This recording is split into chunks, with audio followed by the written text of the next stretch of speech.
mwakani ni mwaka wa uchaguzi. Sasa tunafahamu mwakani ni mwaka wa uchaguzi, na sisi viongozi hapa inawezekana kwa namna moja ama nyingine ukataka kugombea nafasi fulani, lakini wakati wa uchaguzi bado hujafika. Tukianza saa hizi tutaleta makundi ndani ya chama, na mimi sitakuwa muumini wa kuona mtu ameanza kuleta makundi sasa hivi kukipasua chama. Tunataka tuendelee kuungana, tushikamane pamoja, twende pamoja, mwisho wa siku tuje tupate viongozi wazuri, na hatimaye tutaendelea kuungana pamoja kukilinda chama chetu, kukijenga chama chetu.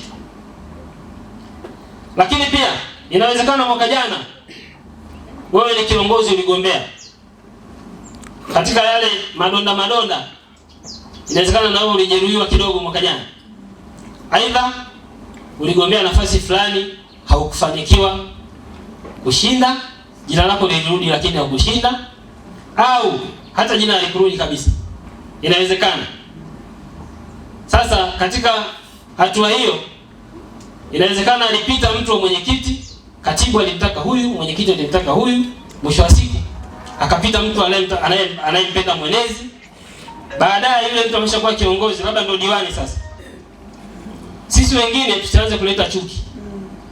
Tuungane. Eti kwa sababu alimpenda mtu ambaye alipendwa na mwenezi na kundi lake, sisi wengine tulete chuki kwamba yule bwana sisi hatumpi ushirikiano, yule ni mtu wa nani? Hapana. Ameshachaguliwa, kazi yetu ni sisi ni moja, kuungana pamoja, kufanya kazi pamoja na kushikamana pamoja. Mmenielewa ndugu zangu? Kama diwani alishinda, aliungwa mkono na mwenyekiti na kundi lake, kwa sababu kwenye uchaguzi huu lazima makundi hapo tu. Hayakwepeki. Kundi langu litampenda fulani, kundi langu litampenda fulani. Lakini kundi la fulani likishinda, akishashinda, sisi sote tunakuwa kitu kimoja kuhakikisha kwamba huyu ndio kiongozi aliyechaguliwa na chama. Pale sio kiongozi wa mtu tena, ni kiongozi wa chama. Mmenielewa vizuri? Kwa hiyo aidha unampenda diwani au umpendi, viti maalumu au diwani wa kata hii, mpe ushirikiano kwa 100%. Ni kuchapa kazi, ayatimize yale ambayo sisi tulimuelekeza na yale mengine aliyoyaahidi. Kwa hiyo tushirikiane. Na mbunge tunamuelekeza, sisi ndio tunampangia majukumu. Utekelezaji wa ilani tunaenda kumkagua, tunakuwa naye. Na baadaye tunamwambia bana, uliahidi moja, uliahidi hili, uliahidi twende tukatekeleze.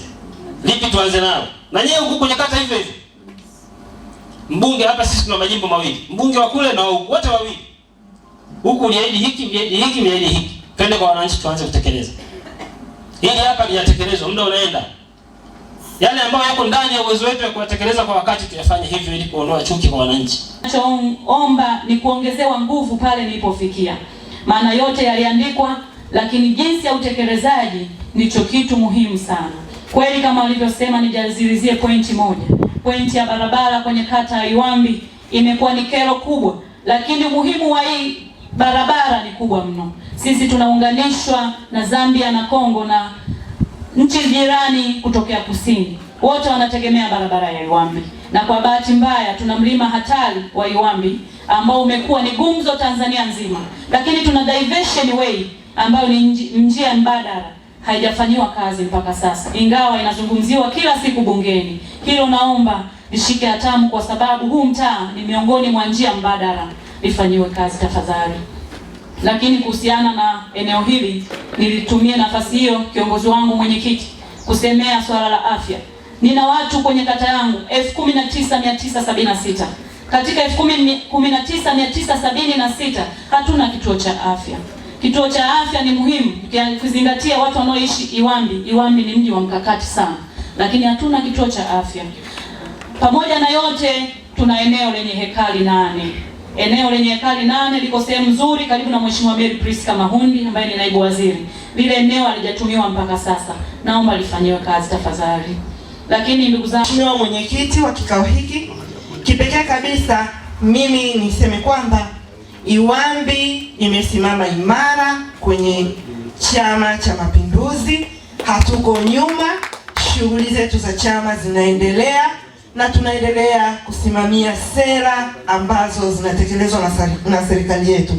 Lakini kipekee kabisa naomba niseme kwamba Kwa kuwa pia tumetembelewa na mgeni wetu, mwenyekiti wetu wa wilaya ya Mbeya mjini, sisi jumuiya ya wanawake tukiongozwa katika kata yetu, tukiongozwa na katibu wetu Mshirima, jumuiya ya wanawake imeendelea kufanya shughuli zetu mbalimbali, na mimi nimefanya ziara mara kadhaa katika kata yetu hii ya Iwambi nikihimiza uhai wa jumuiya, na wanawake wako moto kweli kweli. UWT moto moto. Tunaendelea na majukumu yetu kama wanawake. Kama mnavyofahamu, wanawake ni jeshi kubwa. Sisi tutasimama imara tukiendelea kusapoti kazi kubwa inayofanywa na Daktari Samia Suluhu Hassan. Ni mama imara, amesimama pale, na sisi wanawake wa Iwambi tumesema